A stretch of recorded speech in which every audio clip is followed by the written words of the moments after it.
Ողջույն սիրելի հետևորդներ, այսօր խոսելու եմ վահանաձև գեղձի մասին։ Հոգնածություն և թուլություն, քաշի ավերցուկ կամ կտրուկ նիհարում, մազակալում կամ մազաթափություն, դաշտանային ցիկլի խանգարումներ, սրտխփոց, տրամադրության փոփոխություն, տագնապ, քնի խնդիր, դեպրեսիա, հաճախակի մրսում կամ տաքացում, կոկորդի շրջանում ծանրություն, խեղդվելու զգացում, կուլ տալու դժվարություն, պարանոցի հաստացում։ Եթե ունեք այս նշաններից մի քանիսը, լավ է ստուգել վահանաձև գեղձը։ Վահանաձև գեղձի խնդրի դեպքում ինքնուրույն վիտամին խմելը ճիշտ չէ։ Եթե կա հանգույց, պետք է զգուշանալ յոդ պարունակող վիտամիններից։ Յոդը պետք է ոչ բոլորին։ Շատ մարդկանց մոտ, ովքեր ունեն վահանաձև գեղձի խնդիր, վիտամին D-ն ցածր է լինում։ Շատ հաճախ անհրաժեշտ է լինում նաև մագնեզիում։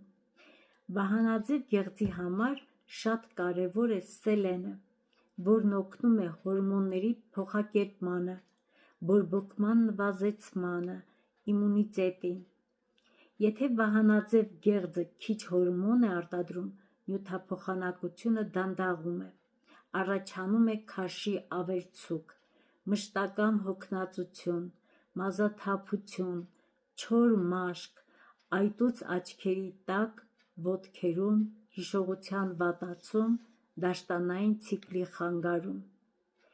Վահանաձև խնդրի ժամանակ չի կարելի նշանակված դեղը բաց թողնել։ Եթե բժիշկը նշանակել է հորմոն, չի կարելի ինքնուրույն դադարեցնել կամ փոխել դոզան, դա կարող է բերել քաշի ավելացում,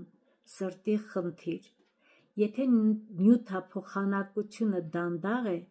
քաղցրը հեշտությամբ վերածվում է ճարպի, արդյունքում լինում է ինսուլինի բարձրացում, փորի ճարպ։ Շատ հաճախ մարդիկ փորձում են քիչ ուտելով նիհարել, բայց եթե կա վահանաձև գեղձի խնդիր, դա ավելի է դանդաղեցնում նյութափոխանակությունը։ Հետևեք բուժմանը,